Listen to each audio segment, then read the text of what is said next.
Tetapi meskipun masalahnya besar, dia itu kelihatan senyum, kelihatan santai, ya, seolah-olah tidak ada masalah. Ya. Maka ditanya, Bapak ini kan masalahnya banyak loh, masalahnya besar, kok bisa senyum setiap saat itu bagaimana? Maka dia mengatakan, oh ini karena dekengannya pusat. Allah Subhanahu wa ta'ala, lah orang-orang yang bertakwa itu dekengannya bukan pusat, tapi dekengannya ciptakan pusat-pusat itu, yaitu Allah Subhanahu wa ta'ala. Allah Subhanahu wa ta'ala, Bapak Ibu yang kami muliakan, maka untuk membentuk orang-orang yang bertakwa, ya, untuk membentuk orang-orang yang bertakwa, maka kami di Pondok Pesantren Al-Fatah ini, yang pertama kita membuat program tahfidzul Quran, yaitu program menghafal Al-Quran, memasukkan kalam ilahi ke dalam hati-hati anak-anak kita, ya, sehingga anak-anak kita menjadi orang yang bertakwa kepada Allah, ya, menjadi orang yang dekat kepada Allah. Maka para ulama-ulama terdahulu, ya, itu kekasih-kekasih Allah, kiai-kiai, tuan guru, itu rata-rata semuanya mereka itu senang baca Quran, ya. Allah Subhanahu wa ta'ala, maka kami pun membentuk mulai sekarang agar bagaimana anak-anak kita di pesantren ini senang kepada Quran, cinta kepada Quran. Allah Ta'ala berfirman, inna nahnu nazzalna dzikra wa inna lahu lahafidun, ya. Sesungguhnya aku telah turunkan Al-Quran, kemudian aku akan menjaganya. Maka semua menafsirkan, semakin banyak anak-anak kita hafal Qurannya, ya, semakin banyak ayat-ayat yang dia hafal, maka semakin dijaga oleh Allah Subhanahu wa ta'ala, ya. Semakin dilindungi oleh Allah, semakin dibimbing oleh Allah, sehingga menjadi orang-orang yang dekat kepada Allah Subhanahu wa ta'ala. Maka Allah Subhanahu wa ta'ala, kami akan sedikit melaporkan, ya, ini data perkembangan madrasah tahfidz, ya, sudah sampai sejauh mana, berapa anak-anak kita yang sudah hafal Al-Quran 30 juz, ya, dan berapa orang yang masih dalam proses menghafal Al-Quran 30 juz. Sebelum itu Bapak sekalian, sedikit kami laporkan tentang jumlah ustadz dan ustadzah. Jumlah ustadz dan ustadzah, ya, setelah pesantren ini berjalan dari tahun 2006,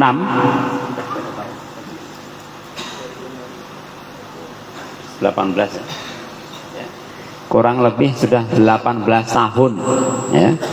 Mungkin tokoh-tokoh Bapak di kampung dulu ikut menyaksikan bagaimana pondok ini dimulai, ya, dengan kesederhanaan, dengan segala keterbatasan, berjalan tertatih-tatih, tapi atas dukungan orang-orang tua kami di kampung ini, alhamdulillah sekarang tanpa terasa sudah berjalan 18 tahun, seolah-olah baru kemarin, ya. Semoga Allah langgengkan, Allah jaga pondok pesantren ini sampai hari kiamat. Jumlah ustadz dan ustadzah semuanya 39, dari dengan rincian 19 para ustadz di Putra dan selebihnya tenaga pengajar ustadzah dari Putri. Adapun jumlah santri Putra dan Putri semuanya 452, putra dan putri semuanya. Kemudian santri baru yang masuk tahun ini, Bapak sekalian, baik putra dan putri, ini semuanya berjumlah 114 orang. Kami harapkan Bapak Ibu sekalian dan juga santri-santri baru, ya, dan juga santri lama juga, ya, nanti ketika perpulangan di rumah cari taskilan 1 orang, insyaallah. Nah, sehingga kalau 1 orang bawa 1 berarti 450 kali 2. Habis Syawal nanti, habis Lebaran, insya Allah atas usaha kita semua dan doa kita semua, Allah berikan santri kepada pesantren kita 900 santri. Amin ya rabbal alamin.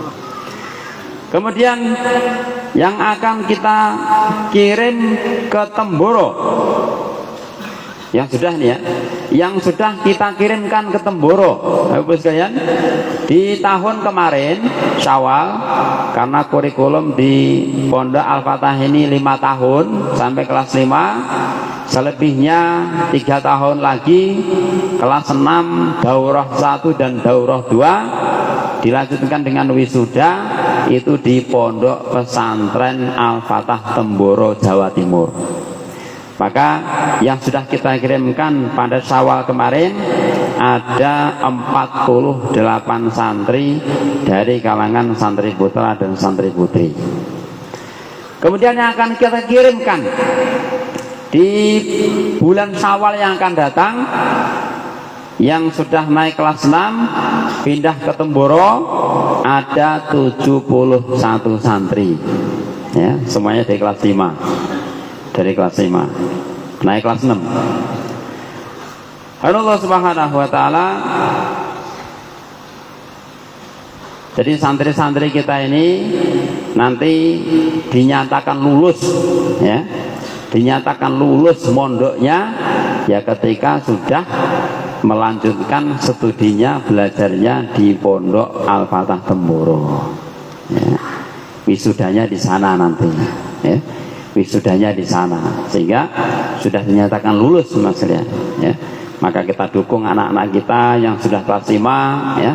Masih ada waktu persiapan dari sekarang untuk persiapan dohirnya, persiapan batinnya, persiapan amwalnya, tafakutnya ke sana dari sekarang, sehingga keberangkatan anak-anak kita ke Temboro dimudahkan oleh Allah. Amin. Hadirin yang kemuliakan, kemudian Kargozari jumlah santri tahfidz, ya, yang ikut program tahfidzul Quran, menghafal Al-Quran, ada 186 santri dari kalangan putra. Kemudian santri yang mengikuti program diniyah khusus, dan secara umum ini di pondok kita ini mengikuti 2 program tersebut, ya ikut tahfidz, ya ikut program diniyah. Program tahfidz untuk memasukkan kalamullah ke dalam hati anak-anak kita. Kemudian program diniyah untuk berusaha memahami ma qala Allah, ma qala Rasulullah sallallahu alaihi wasallam, ya, untuk memahami Al-Quran, memahami hadis, ya. Maka kita juga adakan program diniyah nanti, ya, program diniyah. Supaya apa, teman sekalian? Ketika anak-anak kita nanti sudah jadi hafidz Al-Quran, ya, maka di samping menjadi hafidz Al-Quran juga menjadi orang yang alim. Nah, ya. Sebagaimana para sahabat, para sahabiah radhiyallahu taala anhum, ya. Para sahabat itu, ya, kalau mereka itu hafidhul Quran, ya rata-rata mereka semuanya juga orang-orang alim di dalam urusan agama, ya. Maka yang dikehendaki oleh kiai-kiai kami, guru-guru kita di Temboro, bagaimana santri-santri itu ya hafal Quran, ya alim di dalam urusan agama, ya. Sehingga semuanya berjalan seimbang. Lulus dari pondok pesantren Temboro nanti sudah ibarat buah itu sudah matang, siap disajikan kepada siapa saja, siap dikirim kemana saja. Amin ya rabbal alamin. Maka Allah Subhanahu wa taala kemudian dari putri, ya. Boleh? Nah. Karo Gusti Madrasah Putri untuk jumlah santri 236.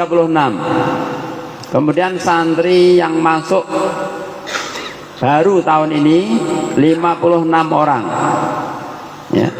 Yang akan kita kirim ke Temboro 33. Yang akan kita kirim Syawal nanti 49. Allah. Selanjutnya mungkin mau kita bacakan santri-santri kita yang sudah menyelesaikan ini. Gitu ya. Yang sudah menyelesaikan hafalan Qur'annya ada beberapa ini. Ada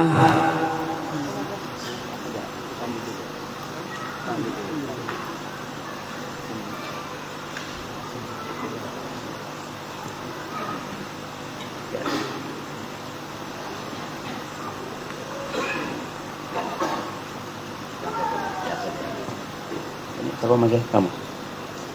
Kamu apa saya? Hah? Boleh. Ya.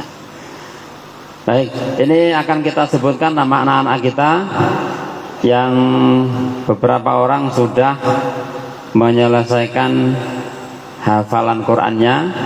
Nanti nama-nama yang dipanggil boleh maju ke depan musafahah, insyaallah. Boleh dikasih jalan. Nah, ya, penting. Nama-nama yang dipanggil nanti dipersilahkan maju ke depan sekaligus untuk musafakah dan mengambil syahadah hafalan Quran. Yang sudah khatam ada berapa? Ada 4 ya. 4 orang dari putra. Yang dari putri nanti kita bacakan. Dari putri 1 orang. Yang pertama, kepada teman-teman yang dipanggil semuanya untuk langsung maju ke depan dan musafahah beserta pengambilan syahadah Al-Qur'annya. Yang pertama, hafalan mulai dari juz 1 sampai juz 5 dengan membaca tanpa melihat sekali majelis. Muhammad Shibli bin Mustari dengan nilai hasil majelisan jaid jiddan. Kepada nama-nama yang dipanggil langsung untuk berdiri maju ke depan. Kemudian yang kedua, hafalan dari juz 1 sampai juz 5. Nama Aldi Okta Seja bin Ali Sandra dengan nilai jaid jiddan. Nama-nama yang dipanggil untuk segera maju. Kemudian yang ketiga, hafalan dari juz 1 sampai juz 5. Hari Saputra bin Subandi dengan nilai mumtaz. Kemudian yang keempat, hafalan dari mulai juz 1 sampai juz 5. Andonis Valentino bin Ar-Rafiq dengan nilai mumtaz. Yang keenam, hafalan dari juz 1 sampai juz 5. Andi Ashabul Kahfi bin Agus Sila dengan nilai mumtaz. Yang ketujuh, hafalan dari juz 1 sampai juz 5. Muhammad Ammar Al-Faruq bin Iwan Darmawan dengan nilai jaid jiddan. Kemudian hafalan dari juz 1 sampai juz 5 Revan Anthony bin Kemi Kalter dengan nilai mumtaz. Kemudian hafalan dari juz 1 sampai juz 5 Abdur Rauf bin Amran dengan nilai mumtaz. Kemudian hafalan dari juz 1 sampai juz 5 Rasha Irzaldi bin Syahrozi dengan nilai jaid jiddan. Kemudian hafalan dari juz 1 sampai juz 5 Fauzan bin Taib dengan nilai mumtaz. Kemudian hafalan dari juz 1 sampai juz 5 Muhammad Hamzah bin Mukmin dengan nilai mumtaz. Kemudian hafalan dari juz 6 sampai juz 10 dengan sekali duduk satu majelis Irbad Syakar bin Muhammad Zainal Arifin dengan nilai jaid jiddan. Kemudian yang kedua hafalan dari juz 6 sampai juz 10 Hafiz Fasalah bin Muhammad Ulwan dengan nilai jaid jiddan. Kemudian hafalan dari juz 6 sampai juz 10 Muhammad Azmi Andara bin Nana Mulyana dengan nilai mumtaz. Kemudian hafalan dari juz 6 sampai juz 10 Haikal Miftah Hamdalah bin Al-Atiq dengan nilai jaid jiddan.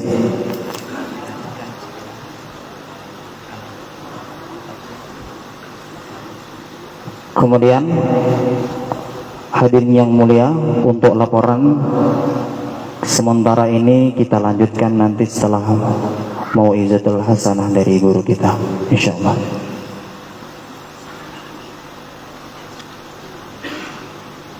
Kami ilangkan lagi kepada semua tamu undangan hadirin wal hadirat untuk menonaktifkan HP-nya dikarenakan saat ini live streaming kita lagi terganggu.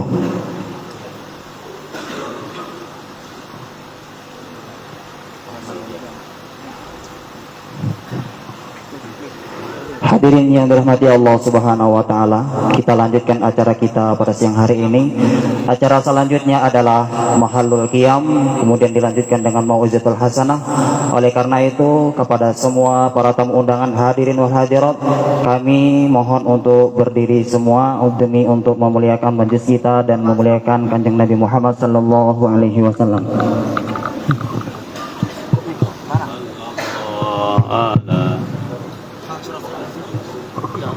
Sallallahu ala Muhammad sallallahu alaihi wasallam. Sallallahu ala Muhammad ya Rabbi salli wa sallim. Allah ya Nabi salam alaika ya Rasul salam عليك يا حبيب سلام عليك صلوات الله عليك أشرق البدر علينا فاختفت منه البدور مثل حسنك ما رأينا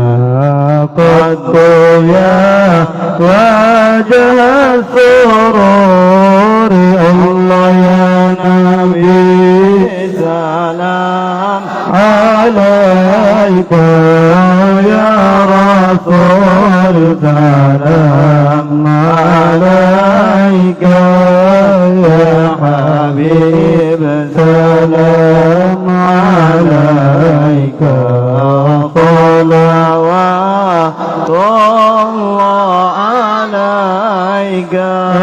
أنت شمس أنت بدر أنت نور فوق نوري أنت إكسير وغالي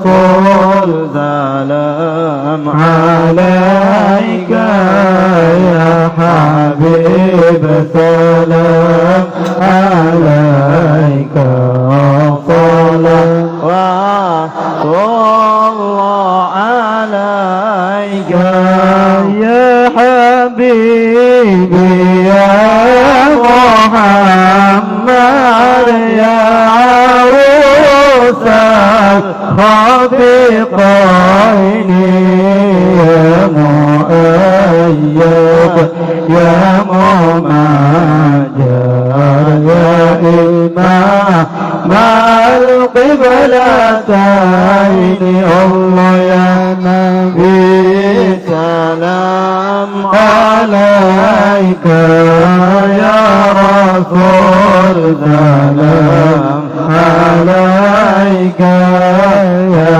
Habib salam alaika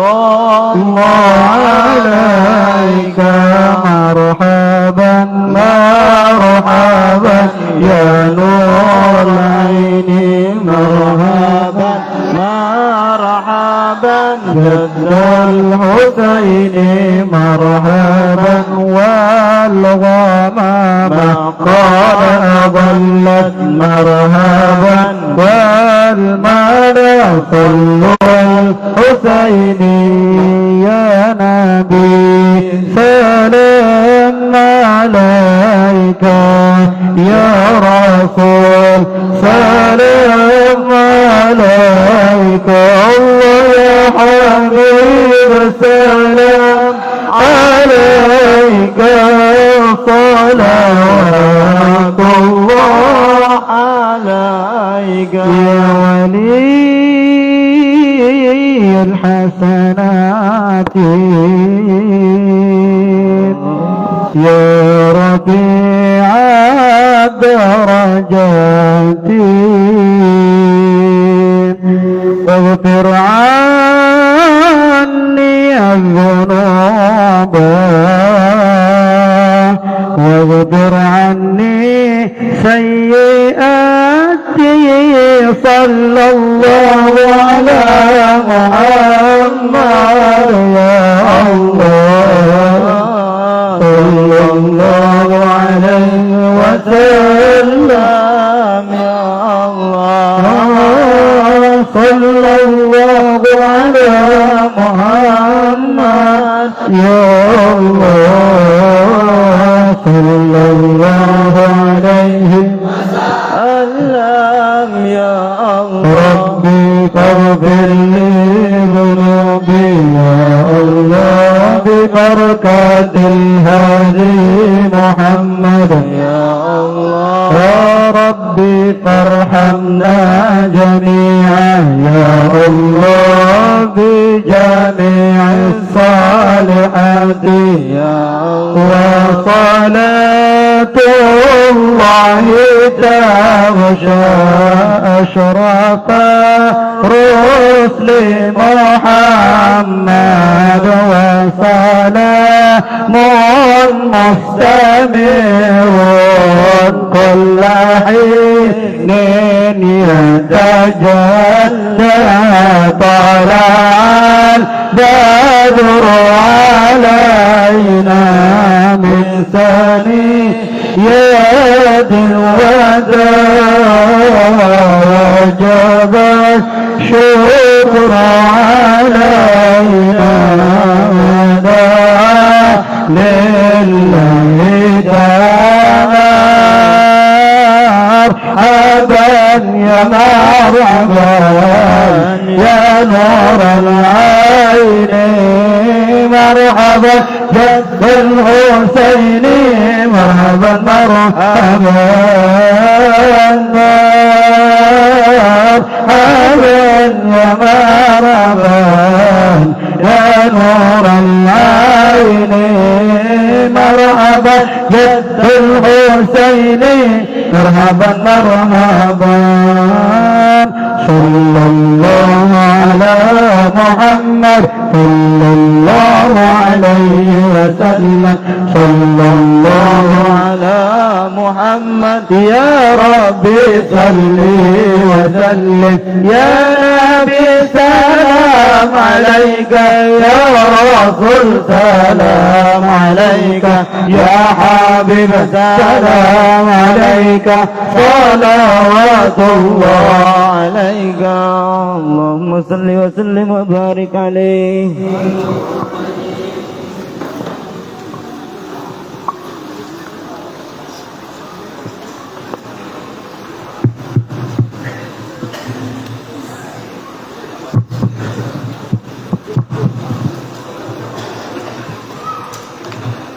Assalamualaikum warahmatullahi wabarakatuh.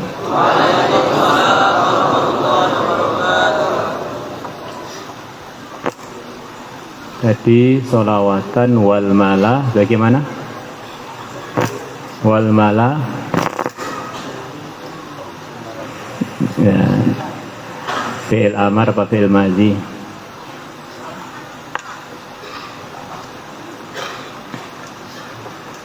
Yang benar itu fi'il madhi. Shalla, shallaya, sallau.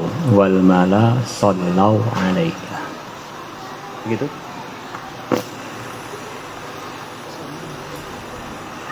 Wal mala, sallau alaika.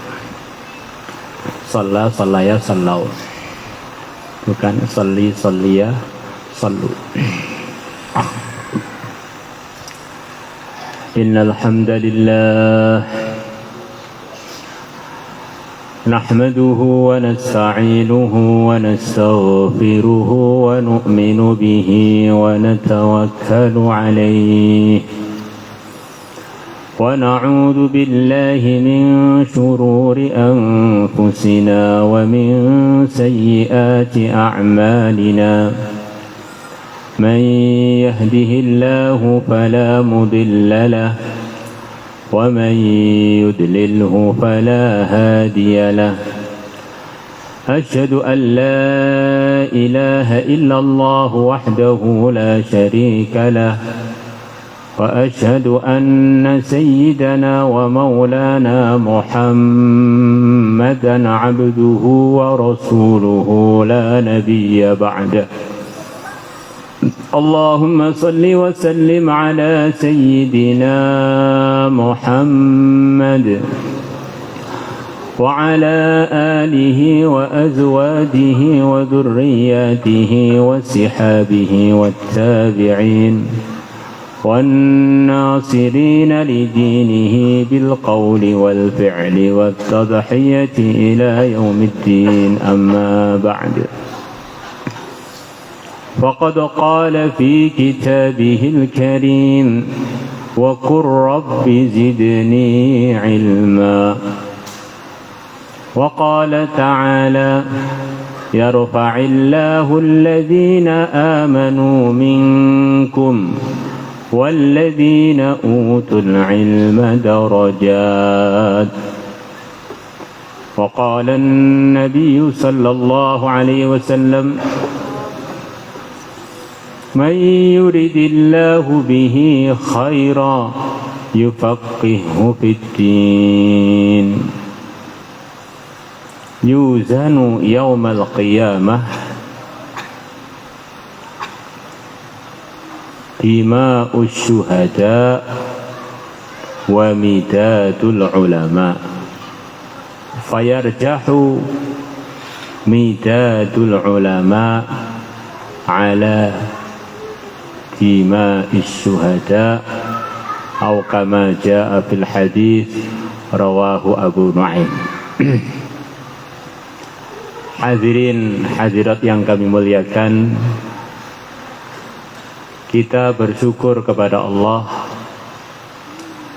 yang telah menolong kita duduk di sini dalam rangka kerjasama untuk meningkatkan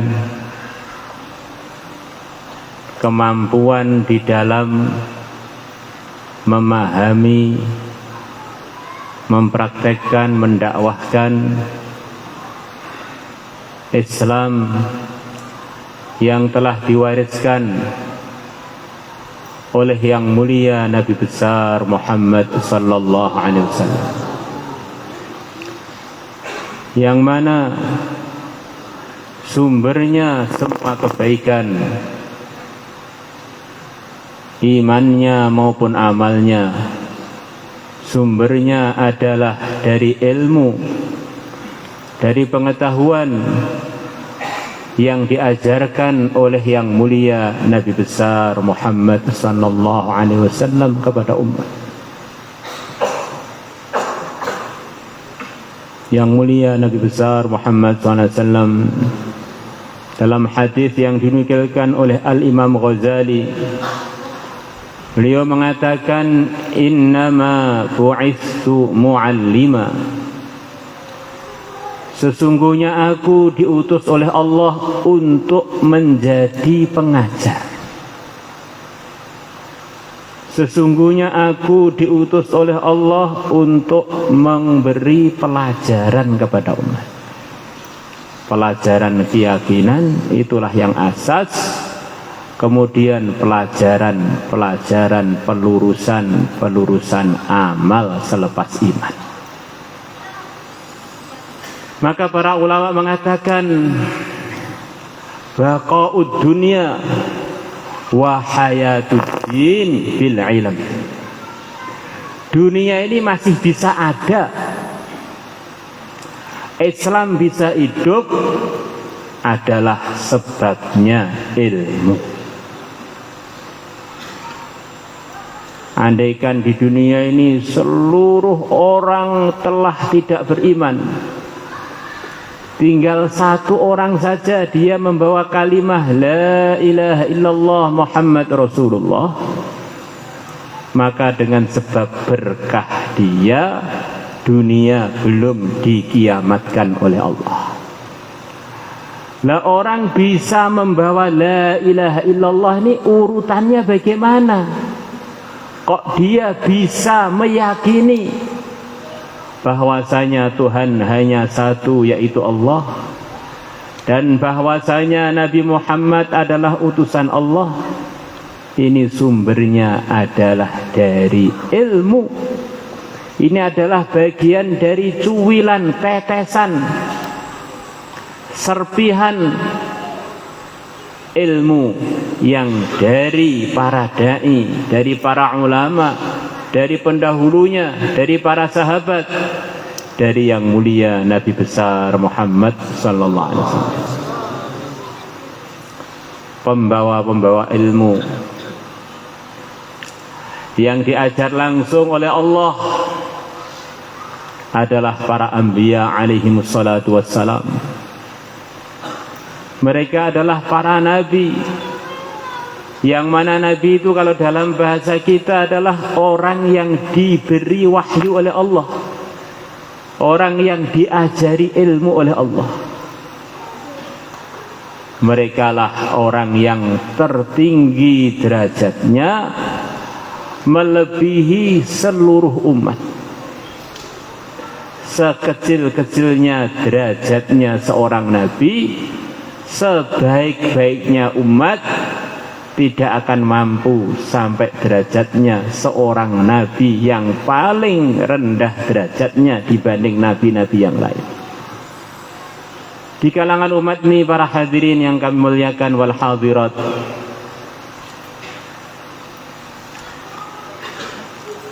ada orang yang terbaik, terkuat imannya, teralim selepas Rasulullah, yang disabdakan Nabi, "Law wuzina imanu Abi Bakrin bi imani jami'il ummah la rajaha bihim."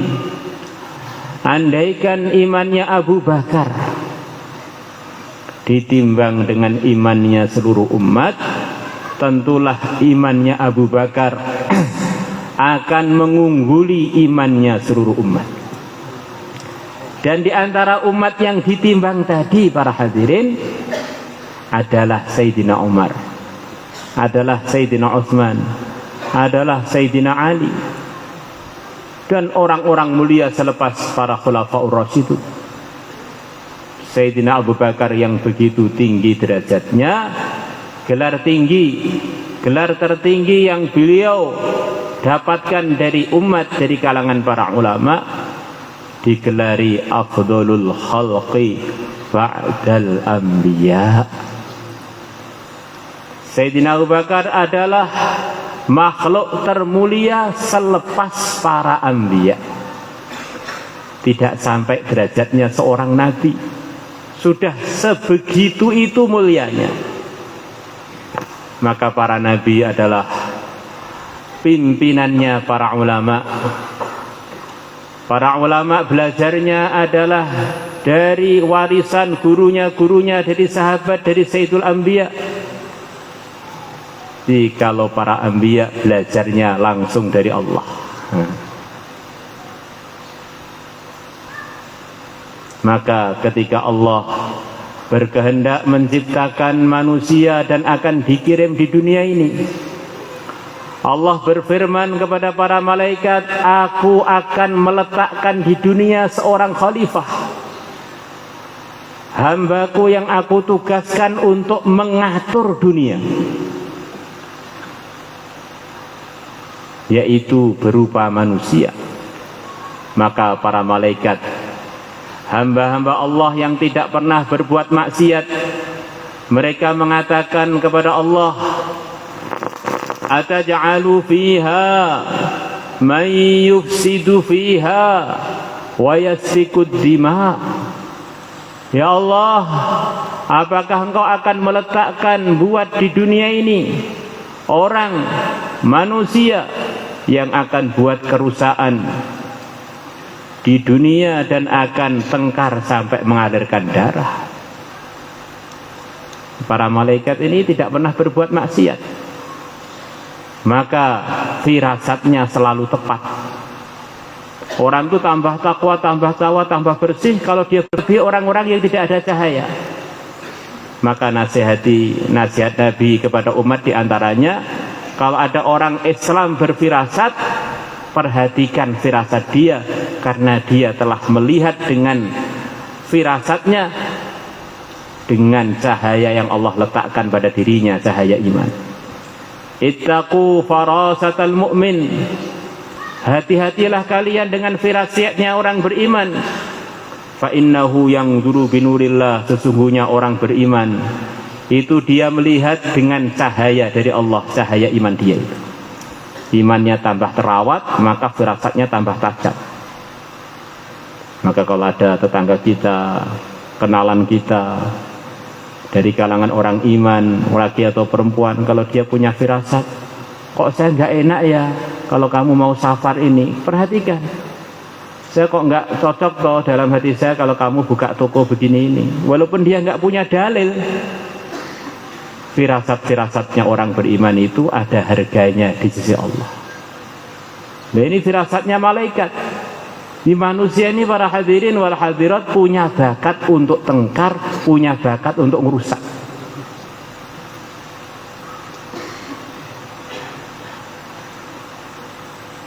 Kemudian dalam dirinya manusia yang akan jadi khalifah di dunia ini, ada sifat yang begitu bahaya.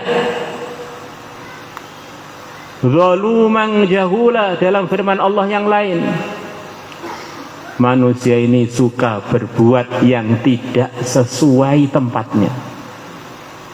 Waktunya ngaji ngantuk, waktunya tidak ngaji melek, waktunya ngelihat istri malah merem, istrinya orang malah dipelototi. Zalum, jahul, suka berbuat dapat direnungkan benar salahnya. Yang penting dijalani dulu, benar salah nggak dipikir sama sekali. Di antara kelemahan manusia, zalumun kafar, suka berbuat yang tidak sesuai tempatnya. Kafar, suka sekali tidak bersyukur, sering nggak bersyukur, tidak merasa diuntungkan dengan nikmat-nikmat, kebaikan-kebaikan yang Allah telah anugerahkan kepada dia. untuk ngerawat tokonya yang belum tentu berhasil, dia rela tanam modal, rela hutang, rela korban. Agama yang begitu menguntungkan. 2 rakaat sebelum sholat subuh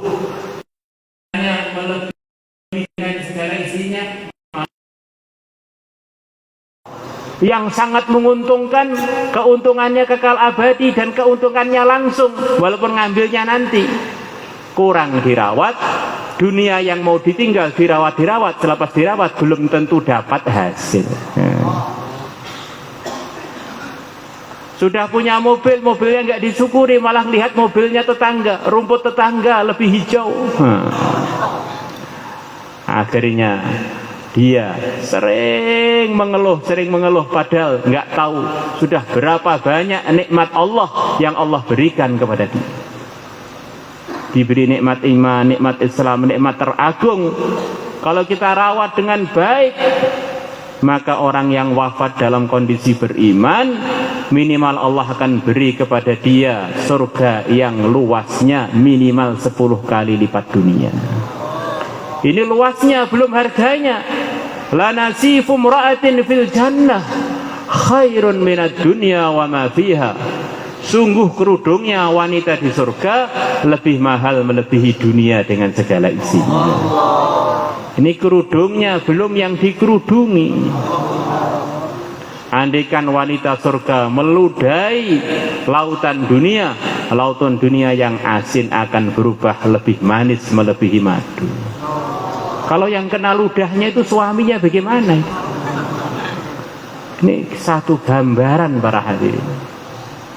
Satu gambaran bagaimana Allah telah beri kepada kita keuntungan yang permanen kekal abadi. Seharusnya buka toko, buka lahan, buka sawit, ini semuanya adalah dalam rangka merawat iman dan amal, bukan dalam rangka menelantarkan iman dan amal. Maka Allah menerangkan kepada para malaikat, ya memang manusia ini banyak kelemahannya. Suka tengkar, suka buat kerusakan, suka buat kedoliman, suka ngawur, suka nggak bersyukur, punya nafsu lagi yang suka mendorong dia untuk berbuat yang tidak baik, punya setan yang selalu menggoda dia. Ini yang saya utus ini bukan sembarang orang. Yang saya utus adalah seorang ilmuwan. Aku sendiri yang mengajari dia ilmu. وَعَلَّمَ آدَمَ الْأَسْمَاءَ كُلَّهَا ثُمَّ عَرَضَهُمْ عَلَى الْمَلَائِكَةِ فَقَالَ أَنْبِئُونِي بِأَسْمَاءِ هَؤُلَاءِ إِنْ كُنْتُمْ صَادِقِينَ. Benar gak? Benar. Masya Allah. Orang ini akan bisa selamat para hadirin dari kelemahannya, dari kedolimannya, dari kengawurannya, dari tukang tengkarnya, dari ngerusaknya, dari tidak syukurnya, dari ikut nafsunya, dari ikut setan, adalah dengan bimbingan ilmunya para anbiya. Para anbiya dapat ilmu tersebut dari Allah. Ilmu itu begitu mulia. Orang-orang yang tidak berilmu pun kalau dikatakan tidak berilmu marah para hadirin. Goblok kamu itu. Padahal dia goblok beneran, marah. Kamu goblokin saya. Lah memangnya kamu pinter toh? Walaupun dia nggak pinter digoblokin marah. Masya Allah.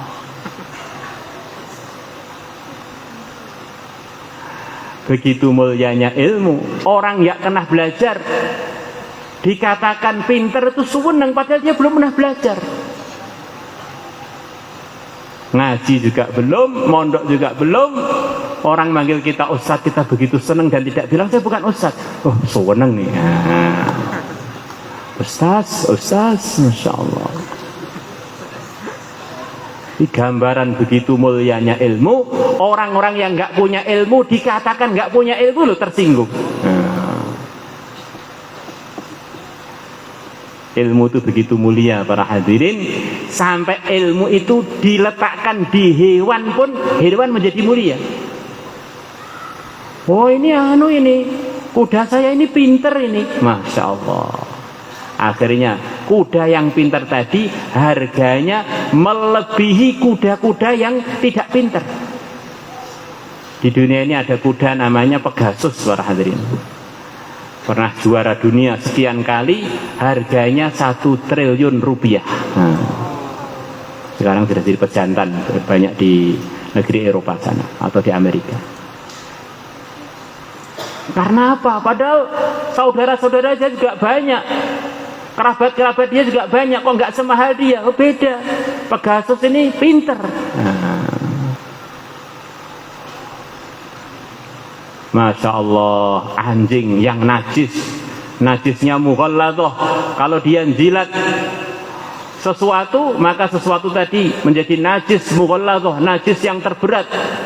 Kalau nyuci perlu 7 kali, salah satunya dengan tanah, dengan debu. Masya Allah, itu anjing itu begitu diajari kemudian pinter berburu, anjing tadi buruannya menjadi halal para hadirin, karena pinter, karena pernah ngaji. Anjing yang pernah ngaji saja itu harganya lain dengan anjing yang tidak mau belajar. Kemarin ada tentara-tentara yang bagian melatih anjing mampir ke tempat kami. Ini anjing-anjing tentara itu dibeli oleh pemerintah untuk deteksi bahan peledak, deteksi narkoba, deteksi apa. Harganya kadang-kadang lebih 1 miliar para hadirin. Anjing sudah dilatih, sudah alim, dia jadi mahal para hadirin. Maka akhirnya Nabi Adam alaihissalatu wassalam mengajarkan ilmu tadi kepada keluarganya. Keluarga beliau terbagi 2, ikut arahan ilmu akhirnya jadi Qabil, ikut arahan ilmu akhirnya jadi Habil dan keluarganya. Akhirnya jadi Sis yang akhirnya meningkat sampai Allah pilih beliau Nabi Sis menjadi salah satu nabi. Ini saudara kandungnya Qabil, saudara kandungnya Habil. Yang Qabil tidak ikut arahan ilmu. Dia merasa ada kebenaran yang dia bisa buat sendiri tanpa melalui ilmu dari ayahnya dari Allah. Dia menganggap sebagian aturan Islam itu tidak sesuai dengan logikanya. Di antara aturan pertama, kata sebagian ulama, Qabil itu telah dibawa oleh Nabi Adam dari surga dalam kandungan ibunya Siti Hawa. Ini Qabil ini made in surga. Dan ini zaman dulu karena perempuan hanya satu para hadirin, setiap lahir mesti kembar laki perempuan. Dan yang kembaran ini adalah mahram, tidak boleh saling menikah. Maka Qabil dengan saudarinya ini adalah made in surga.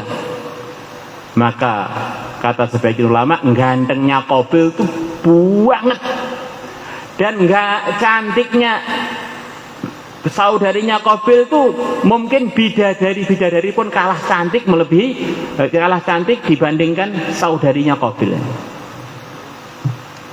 Kemudian lahir anak yang kedua, sudah lahir di dunia ini adalah serba enggak sempurna.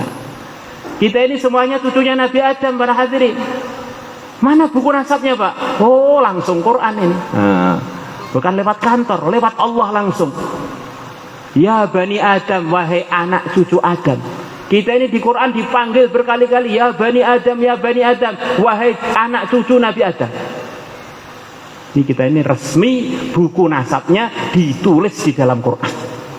Kalau nggak percaya berarti ikut Darmin, anak cucunya kerak.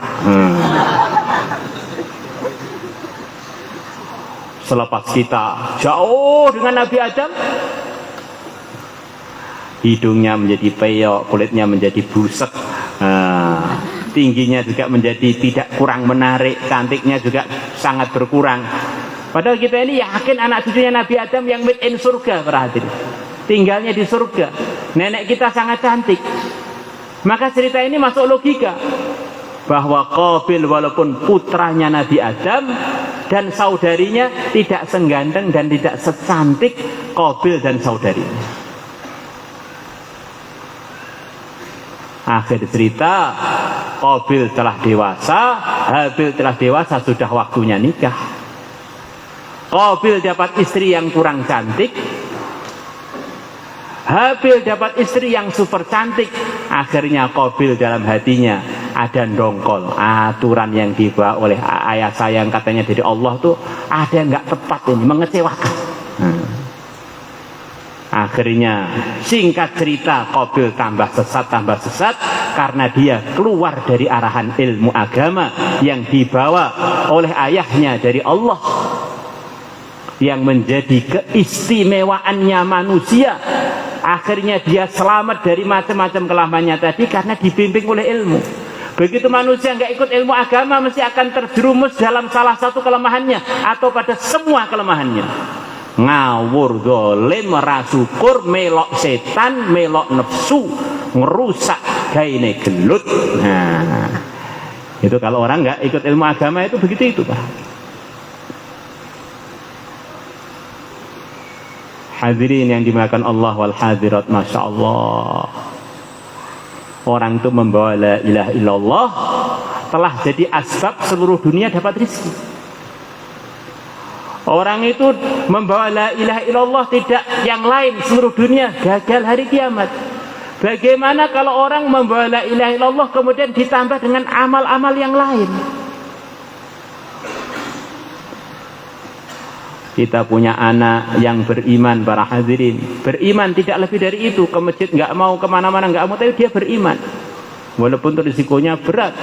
Orang beriman yang tidak ngerawat imannya dengan amal-amal kebaikan, hatinya bisa gelap, akhirnya imannya minggat. Tentu saja sangat bahaya. Itu kita punya anak, para hadirin, yang beriman.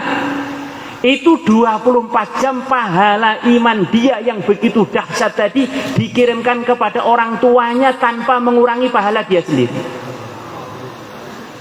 Maka di antara arahan agama bagi yang mampu, orang itu suruh punya banyak anak, para hadirin. Karena ini investasi akhirat yang begitu menguntungkan. Nanti kalau anak kita beriman, nanti kita masuk surga itu banyak temannya. Masya Allah, ini raja tetangga saya, ini anak saya. Raja tetangga saya ini cucu saya. Raja tetangga saya ini adalah buyut saya. Ratunya itu adalah anak saya. Itu ratu yang sana itu juga anak saya. Masya Allah. Jadi kalau orang itu anaknya hanya satu, sak surga ya. Anaknya satu nggak punya anak lagi, waduh sedikit. Maka di antara arahan Nabi, tazawwaju al-wadud al-walud.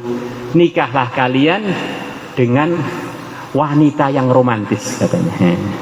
Katanya wanita itu yang tipenya terbaik kalau dengan suaminya romantis. Bukan dengan tetangga ya, dengan suaminya romantis. Al-walud yang dia banyak anaknya. Fa inni mubahin bikumul ummah. Sesungguhnya aku nanti pada hari kiamat akan membanggakan jumlah kalian kepada umat. Karena setiap umatnya Nabi yang beriman ini adalah raja besar di surga. Minimal kerajaannya 10 kali lipat dunia. Nabi akan bilang kepada umat-umat yang lain, lihat, kerajaan-kerajaan surga dipenuhi raja-rajanya dari umatku. 2/3 surga minimalnya dari umat Muhammad, semoga termasuk kita. Kita punya anak berangkat ngaji, kemudian di ngaji dia diajari baca sholawat, sallallahu ala Muhammad, sallallahu ala Muhammad, salawat terpendek, atau Allahumma sholli ala Sayyidina Muhammad, atau salawat nariyah. Siapa yang baca sholawat, Allah akan tugaskan malaikat untuk menyampaikan sholawat tadi kepada yang mulia Nabi besar Muhammad SAW. Bukan hanya disampaikan kepada Nabi, disebutkan sekaligus nama orang tuanya. Umpamanya ini Ustadz Mustafa baca sholawat, nanti malaikat akan laporan kepada Nabi kita, ya Rasulullah, umat engkau yang bernama Mustafa bin ini, putranya ini, dan orang tuanya itu bisa laki perempuan atau dua-duanya, telah membaca sholawat kepada engkau. Jadi kita punya anak baru belajar sholawat, belum belajar yang lain. Dengan sebab anak kita baca sholawat sekali saja, kita diperkenalkan kepada yang mulia Nabi besar Muhammad SAW. Akhirnya kita dikenal oleh Nabi. Alangkah untungnya kita. Kita punya anak, kita sekolahkan, akhirnya jadi pengusaha, akhirnya jadi penguasa, kemudian mengenalkan kita dengan Presiden Indonesia. Kita syukurnya bukan main, kita syukuran nyembelih kambing. Saya telah dikenalkan anak saya dengan Pak Presiden. Nanti bisnis saya tambah lancar, nanti surat menyurat saya tambah diperhatikan. Padahal presidennya hanya 5 tahun, 10 tahun. Nah, ini Nabi kita ini adalah makhluk Allah yang diberi derajat oleh Allah tertinggi di dunia dan di akhirat. Siapa yang dikenal Nabi dari kalangan orang beriman, pasti akan diselamatkan Nabi, dimasukkan surga. Kalau kenal dengan presiden, kadang-kadang kalau presidennya kena masalah, malah kita ikut tempat penjara, para hadirin. Tapi kalau kenal dengan Nabi sebagai orang beriman, pasti Nabi akan mencari kita untuk dimasukkan ke surga. Ini baru baca sholawat sekali, belum menghafalkan Qur'annya, belum belajar fiqhnya, belum belajar tauhidnya, belum belajar yang macam-macam. Ada satu cerita yang sangat penting, kejadian-kejadian besar. Sebetulnya ringkasnya itu telah terjadi macam-macam kejadian zaman Nabi. Urusan pribadi, urusan keluarga, urusan keumatan, urusan bangsa, urusan hubungan dengan muslim, urusan hubungan dengan non-muslim, hubungan dengan penguasa adidaya waktu itu, Persia Romawi. Semuanya terselesaikan, terbimbing dengan wahyu yang diwahyukan oleh Allah kepada Nabi kita, kemudian disampaikan kepada umat. 23 tahun Nabi kita diutus, semua solusinya adalah dengan ilmu. Ini waktunya berjuang, ini waktunya wiridan, ini waktunya itikaf, ini waktunya sedekah, ini waktunya puasa, ini waktunya zakat. 23 tahun arahan kesuksesan, ini semuanya sumbernya adalah dari wahyu. Wahyu itulah yang dikatakan ilmu. Kemudian Nabi kita, memang dunia ini bukan tempat untuk kekal, Nabi kita wafat. Maka para sahabat, beliau-beliaunya pada musyawarah, Nabi kita wafat. Bagaimana cara menghubunginya? Karena di dunia ini nggak pernah ada Sayyidul Anbiya yang wafat kemudian kita lihat disolati, dikafani, dimandikan. Caranya bagaimana ini Sayyidul Anbiya ini? Dan di mana mau dikemumikan? Di mana mau dimakamkan? Maka sahabat-sahabat yang diajari oleh Nabi, mereka usul. Sebagian mengatakan, bagaimana kalau Nabi kita dimakamkan di tempat yang biasa beliau khutbah, di dekat tempat mimbar beliau. Ini kata para ulama, yang usul adalah para sahabat. Berarti termasuk tidak melanggar bila kondisi sesuai menurut para ulama. Masjid itu sebagian ruangannya ada kuburannya. Kadang-kadang kalau orang belum punya ilmu yang luas, nganggap setiap kuburan dekat masjid, samping masjid adalah bid'ah. Ini karena kurang baca aja para hadirin. Nabi Ismail, kuburnya di Hijr Ismail, 200 nabi lebih kuburnya di sekitar Ka'bah para hadirin. Termasuk kakek kita Nabi Nuh. Termasuk kakek kita Nabi Adam dengan 70 nabi yang lain dimakamkan di Masjid Khaif di dekat Mina sana. Masya Allah. Ada sebagian yang usul, bagaimana kalau Nabi kita dimakamkan di dekat yang biasa beliau ngimami, dekat tempat beliau ngimami, di dalam masjid lagi.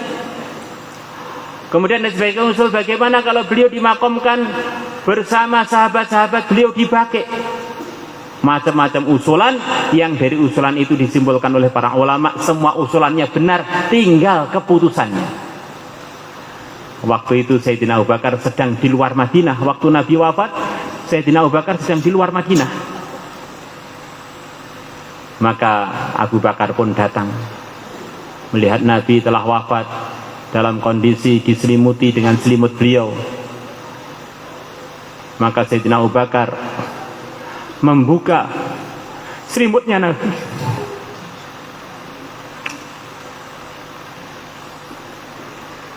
Kemudian beliau mencium mukanya Nabi, keningnya Nabi. Yang mana Ibnu Hajar Al-Haytami beliau berfatwa, di antara yang disunahkan dan yang ngajari pertama kali ada Sayyidina Abu Bakar, kalau ada orang soleh wafat, kita mencium mukanya. Nah, dari kalangan laki-laki tentu saya. Kalau kalangan wanita yang memang ketika hidupnya dia boleh mencium laki-laki. Maka Sayyidina Abu Bakar mengatakan, "Tibta hayya wa mayyita ya Rasulullah." Ya Rasulullah, engkau selalu harum dalam keadaan hidup maupun dalam keadaan telah wafat.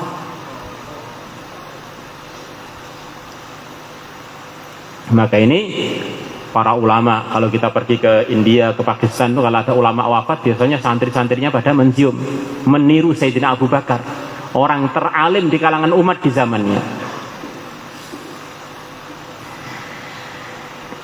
Maka Sayyidina Abu Bakar tanya kepada sahabat, apa yang telah terjadi?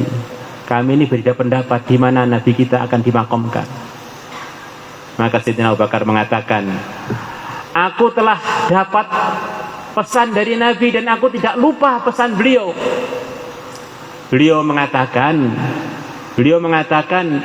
tidak ada Nabi pun yang wafat kecuali dia wafat di tempat yang dia telah ridho untuk wafat di situ itu, dan dia harus dikuburkan di tempat yang dia wafat. Ternyata Nabi kita wafatnya di antara dada dan dagunya Sayyidah Aisyah, di pangkuannya Sayyidah Aisyah, baina haqinati wa zakinati, antara daguku dan tulang yang di samping leherku. Wafatnya Nabi dalam keadaan bersandar kepada Sayyidah Aisyah. Maka akhirnya para sahabat pun persiapan menguburkan yang mulia Nabi besar Muhammad sallallahu alaihi wasallam di ruangannya Sayyidah Aisyah. Yang ini jadi dalilnya para ulama bahwa di antara yang dicontohkan Nabi kita, bila diperlukan dan dianggap sesuai, nguburkan makomnya orang-orang yang tinggi derajatnya dalam agama, dimakomkan di dalam ruangan. Kadang-kadang kita ini kurang luas bacanya, ada kuburan dalam ruangan, ini bid'ah ini. Ini kuburnya Sayyidul Anbiya dalam ruangan para hadirin. Dan dikuburkan dalam ruangan, dilihat oleh seluruh sahabat yang hadir. Ini sudah mufakatnya sahabat, tidak ada ikhtilaf, dan ini pesannya Nabi. Akhirnya Nabi kita sudah waktunya untuk dimandikan. Maka para sahabat bingung, ini gimana cara mandikannya? Gimana cara mandikannya? Tiba-tiba ada suara, mandikanlah Nabi kalian tanpa dilepas bajunya. Para ulama mengatakan, suara yang didengar oleh para sahabat tadi adalah suaranya Nabiullah Khadir. Nabiullah Khadir ikut hadir dalam pemakaman yang mulia Nabi besar Muhammad sallallahu alaihi wasallam. Maka akhirnya tiba waktunya sholat jenazah. Para sahabat maju mundur, gimana cara nyolatin Nabi, bagaimana? Nabi itu selalu jadi imam. Selepas Nabi wafat, masa kita ngimami di depan Nabi, ini bagaimana? Sayyidina Ali radhiyallahu anhu beliau mengatakan, menantunya Nabi yang sangat alim, yang Nabi memuji menantunya ini dengan pujian yang luar biasa. Aqdhahum Ali, sahabat-sahabat yang paling pintar memutuskan urusan hukum adalah Ali. Ana madinatul ilm wa aliyun babuhu, aku adalah kotanya ilmu, pintunya kota itu diantaranya adalah Ali. Masya Allah. Sayyidina Ali mengatakan, wahai para sahabat, Nabi kita ini adalah imam kita ketika beliau hidup dan selepas beliau wafat. Kita akan terus ikut arahan beliau waktu beliau hidup dan selepas beliau wafat. maka tidak ada yang layak untuk jadi imam di hadapan imam yang sebenarnya. Tidak ada yang boleh jadi imam di hadapan imam yang sebenarnya. Maka semuanya sholatilah jenazah Nabi kalian pribadi-pribadi, tidak ada yang boleh jadi imam. Selesai masalah dengan ilmu lagi. Wafatnya Nabi, mencium Nabi selepas wafat, kemudian tempat penguburan Nabi, kemudian cara memandikan Nabi, kemudian sholat jenazah Nabi, semuanya terselesaikan dengan ilmu. Maka akhirnya para sahabat-sahabat yang senior nyolati Nabi sendiri-sendiri. Akhirnya sahabat selepasnya, akhirnya para wanita, akhirnya para anak-anak, semuanya nyolati Nabi dengan pribadi-pribadi. Yusalluna alaihi arsala, para sahabat sholat nyolati jenazah Nabi dalam kondisi pribadi-pribadi, tidak ada seorang pun yang jadi imam sholat jenazah Nabi.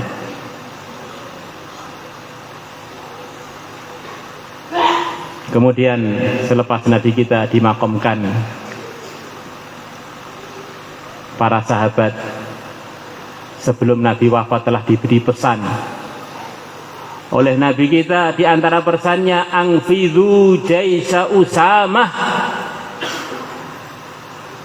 teruskan pengiriman pasukan perjuangan yang dipimpin oleh Usamah, 3.000-an orang. Nabi barusan wafat, pasukannya sudah siap berangkat.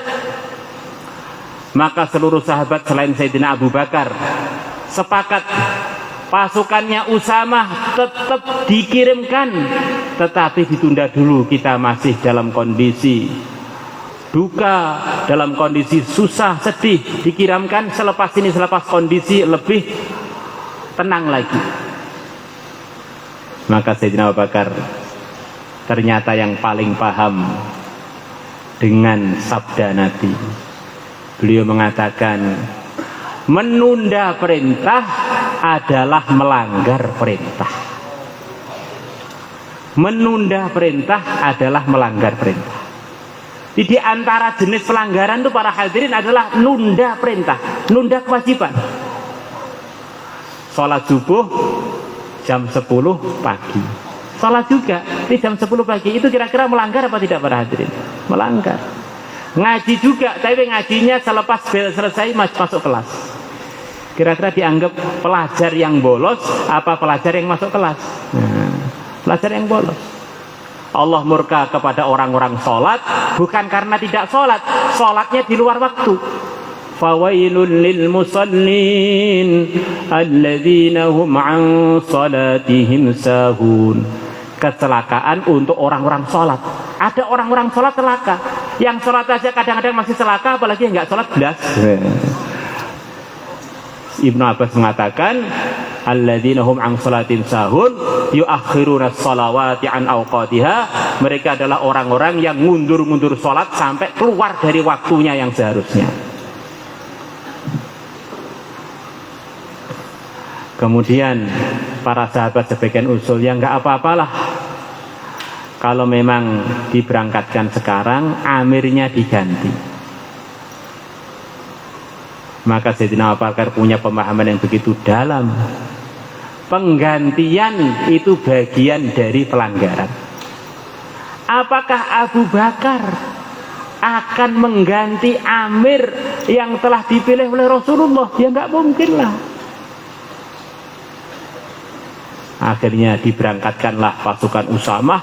Akhirnya sekian banyak berkah datang dengan sebab melaksanakan perintah Nabi, yang mana cara melaksanakan perintah Nabi tadi yang bisa paham dengan sebenar-benarnya adalah Sayyidina Abu Bakar. Selesai masalah umat selepas wafatnya Nabi dengan ilmu yang dipunyai oleh Sayyidina Abu Bakar radhiyallahu anhu. Hadirin hadirat yang kami muliakan, yang mulia Nabi besar Muhammad SAW bersabda, kurang lebihnya akan datang ujian kepada umat, macam-macam ujian. Kenapa sih Pak kok diuji segala? Ya terserah Allah lah, memang dunia tempat ujian. Ini santri pun diuji biar diketahui sebetulnya ngaji tidak ini. Manusia diuji biar tahu sebetulnya sudah praktek iman dan amal atau belum. Memang dunia tempat ujian, maka kita setiap saat akan diuji. Imannya sudah benar belum, amalnya sudah benar belum. Mata kita setiap saat diuji, otak kita setiap saat diuji, termasuk sekarang juga diuji, badan kita diuji. Nah, duduk yang benar, duduk sikap yang benar, dengarkan yang benar, atau dengarkan dengan meleng, itu semuanya ujian bagi kita setiap saat.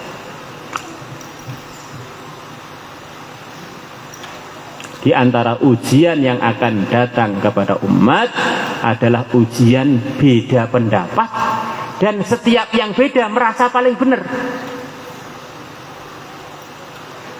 Fa innahu may ya'ish ba'di fa sayara ikhtilafan katsiran. Sesungguhnya orang yang panjang umurnya selepas wafatku, dia akan melihat sekian banyak perbedaan pendapat di kalangan umat. Dalam riwayat yang lain, Nabi kita mengatakan satahtalifu ummati ila thalath wa sab'ina firqah kulluhum finnar illa firqatan wahidatan ma ana alaihi wa ashabi au kama jaa fil hadits.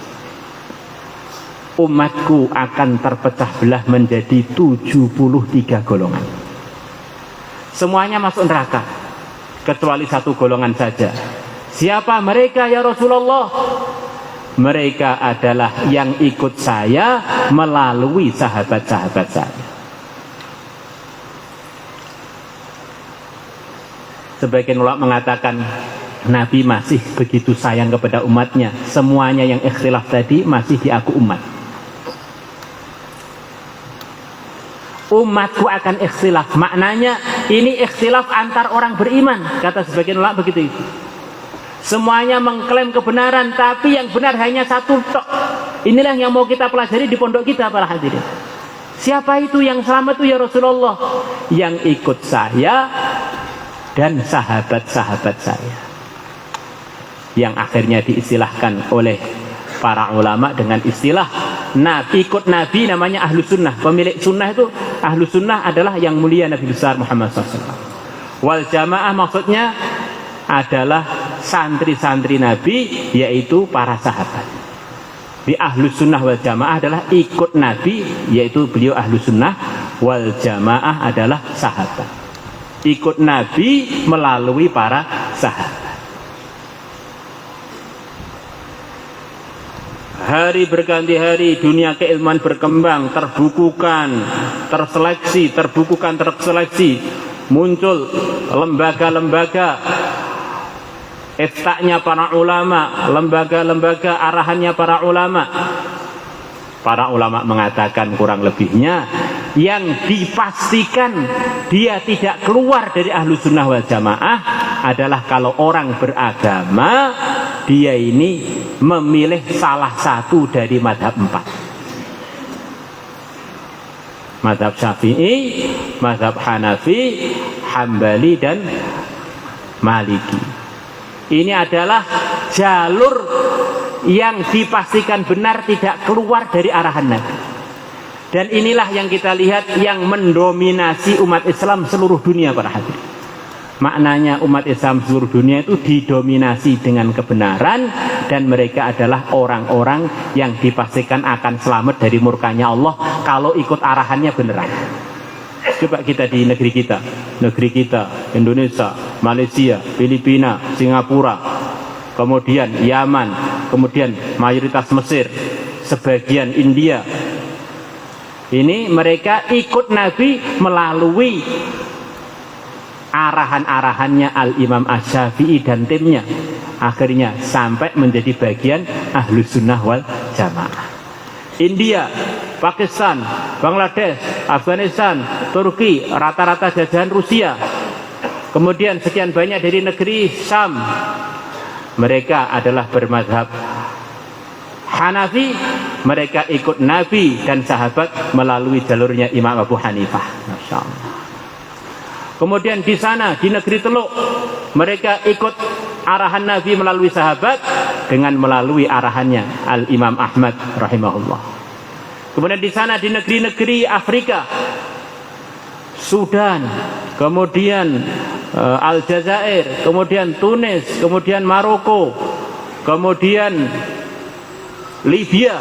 Nah, negara-negara ini mereka ikut Nabi dan para sahabat melalui arahannya Imam Malik rahimahullah.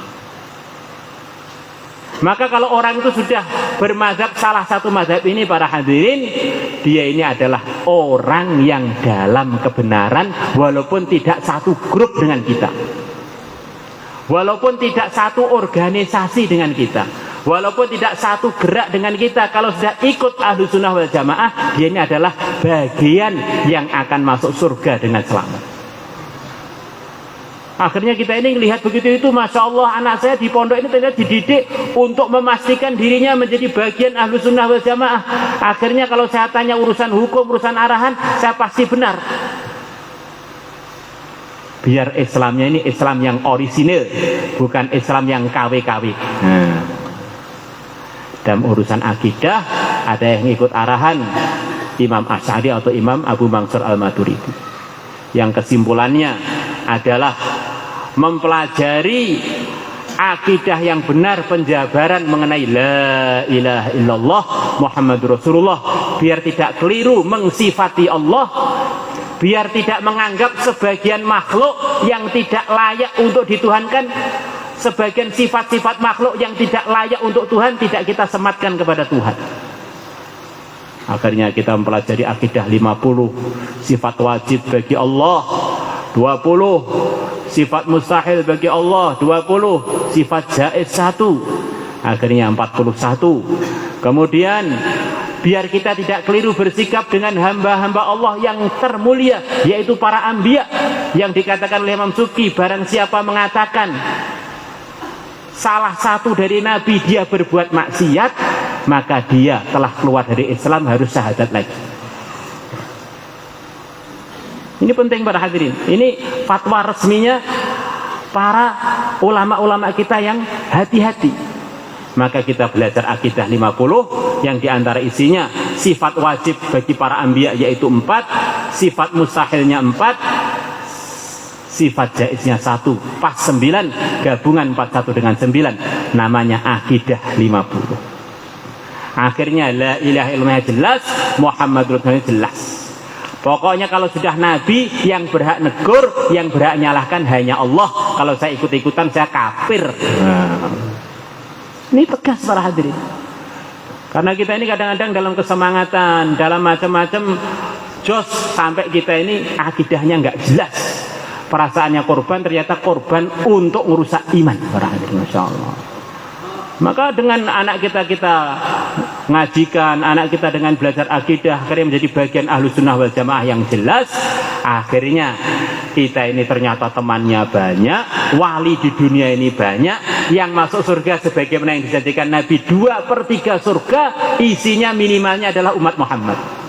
Dan ternyata umat Muhammad itu memang didominasi ikut salah satu mazhab 4, dan ikut kalau enggak Asy'ari ya Maturidi. Masya Allah. Insyaallah kita semuanya niat para hadirin.